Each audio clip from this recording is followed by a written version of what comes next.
In this video, I'll be going through what to look for when buying a Lexus GS. Obviously, this engine is not going to be in most of them, but if this has it, expect to pay more.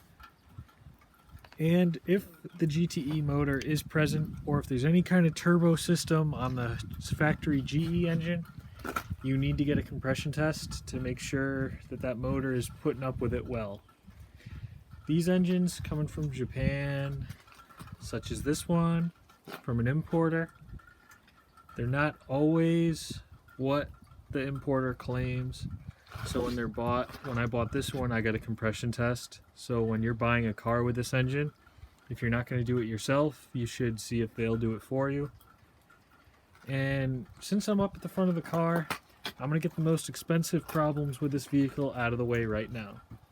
The first thing is this, the brake booster and master cylinder system. This isn't the factory system for this car. This car came with an electronic system and it uses a nitrogen cylinder. As you can see, that's no longer present here, and that's because it went bad.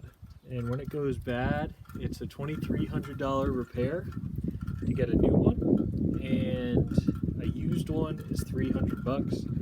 $300 for a used part, especially something as crucial as a braking system. I would rather buy the new one, but not at $2,300. It's just not worth it. So for about $250, I believe I did this swap. This is out of a 1998 Toyota Avalon.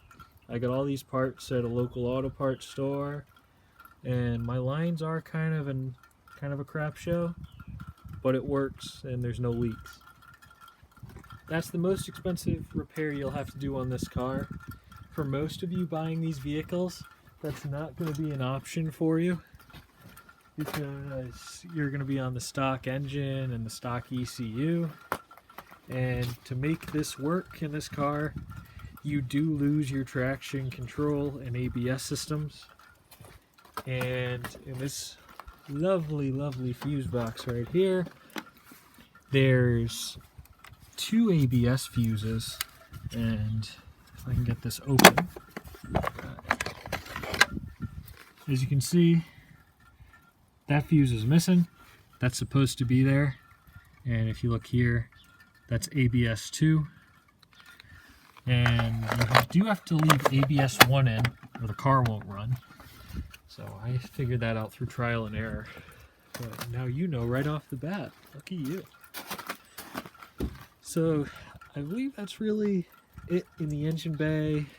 So we're going to go out to the front hub. These cars have issues with ball joints leaving the scene. So you'll be driving one day, you'll hit a bump or something, and your wheel is going to end up back here. And it's because these wear out, the bushings go bad, and they pop out. It's happened to a few people I know. Luckily, this car was well maintained, and they're in good shape, and it hasn't been an issue for me yet. I will be replacing them relatively soon, though, because I don't want to take chances. And I also need wheel bearings, so I figure I might as well kill two birds with one stone while I'm in there. Next, we're going to move into the interior on this car. Now, these cars are leather interior. On a very rare occasion, you might luck out and find one with a cloth interior, but they're extremely uncommon. Even more uncommon is some didn't have sunroofs, which is kind of cool. So the sunroofs are up here. They're big. They're very nice.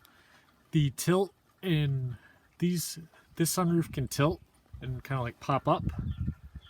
It can also drop and go into the roof. Those systems sometimes go bad. It's not super common, but it does happen, and it's a difficult and annoying fix. Down at the seat, the driver's seat is most likely going to be in the worst condition because it's the one that gets used the most. This bolster right here, closest to the sill, will most likely be ripped. You can see this one's got some wear lines in it. No clear tears yet. You can see a few in this molding piece right here. And if the owner who owned the car before you got it was obese, that's typically going to be crushed and ripped out. And if you live in a really warm climate, this is definitely going to be ripped. Sometimes this upper bolster has wear lines in here. And the next piece of the interior is the armrest. These typically have a wear spot right about here. You can see on mine, it's starting right in here. And that's because of elbow. Most people have an elbow on the armrest most of the time when they're driving. That's the spot and it wears out. That's a very easy fix though. You can get the material for that for like 30 bucks off eBay. I did my last car with it, no issues. This is actually a junkyard interior. This vehicle used to be tan, and if you look to older videos, you'll see that. So if you look hard enough, you can find a black interior in a junkyard. Black interior cars typically go for a little bit more money because it's more desirable. There's also a saddle interior where the seats and this piece of the door card are kind of a peanut butter orange color.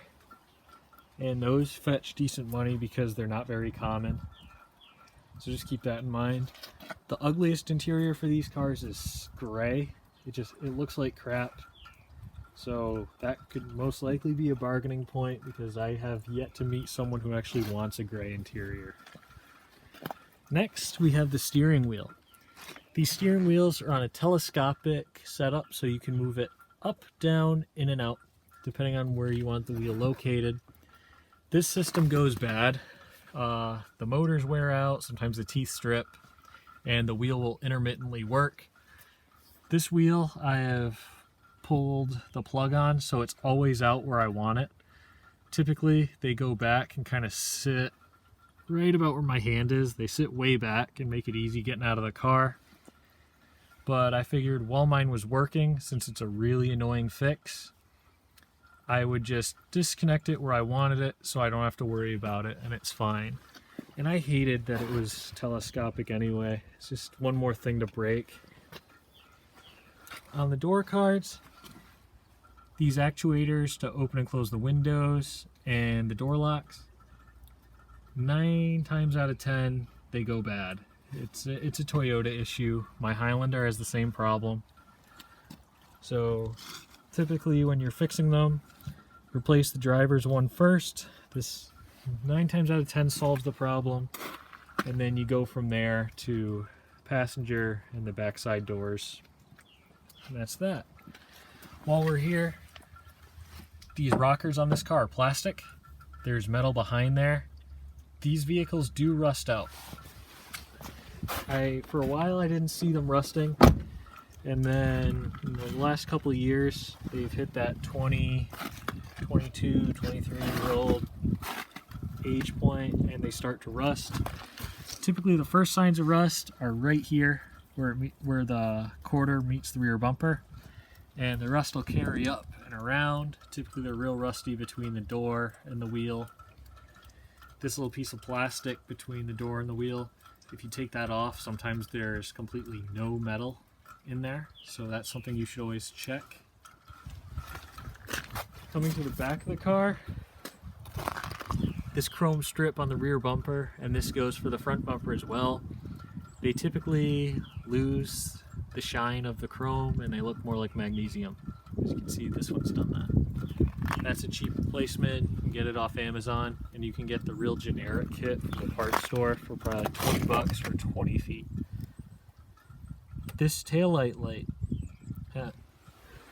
right there, those lose their color over time and they end up turning pink or white. Easiest fix for that is to just get some taillight paint and repaint them red. Another option is you can buy aftermarket taillights, which is always a good option, and you can do the outside ones while you're at it and get them in as a set for a little over $100. And you can spend as much as $1,000 depending on how fancy you want to go. And as far as I know, that's really it for things to look out for on these cars. Granted, the paint, the clear coat on these sometimes likes to go. Toyota has struggled with clear coat over the years.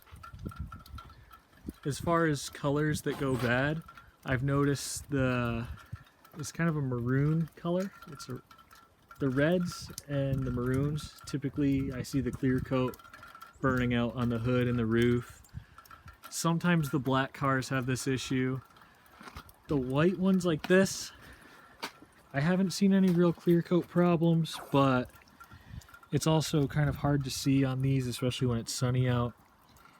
Now the water droplets make it hard to notice. Maybe you can notice it, but these cars do rock chip pretty bad on the hood because of the way it's shaped. So that's not abnormal with these vehicles. Typically you will find several chips in the hood. So if you do choose to have some cosmetic work done, do one of those clear bras or clear vinyl wrap on your hood after having it fixed so that doesn't happen anymore. Headlights. These are aftermarket. You won't find factory cars with black housing headlights, but these lights become cloudy and yellowed over time, so it's always good to replace them so that you're getting all the lighting that you can out of your headlights. They are quite bright and they work very nice. That's just something to keep in mind.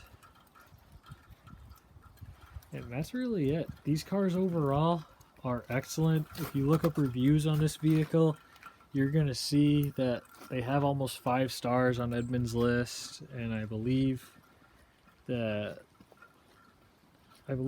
Lexus in ratings, this is higher than the 3rd generation as well.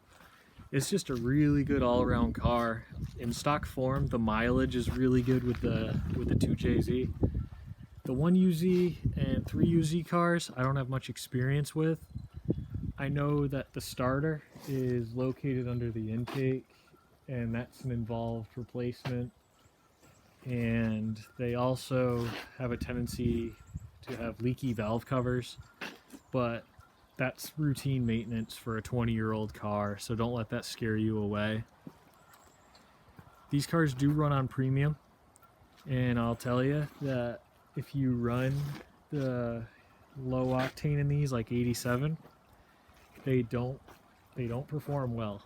For some reason, I thought it was a myth, but I had run 87 in the non-turbo 2JZ a couple times, and it ran like garbage.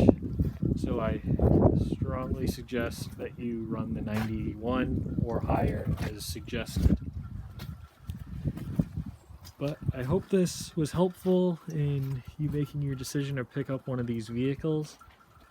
It's an excellent chassis for swapping. A lot of people are doing manuals in this engine now, and even the GE engine is pretty stout for doing a turbo. So I wish you the best and happy hunting.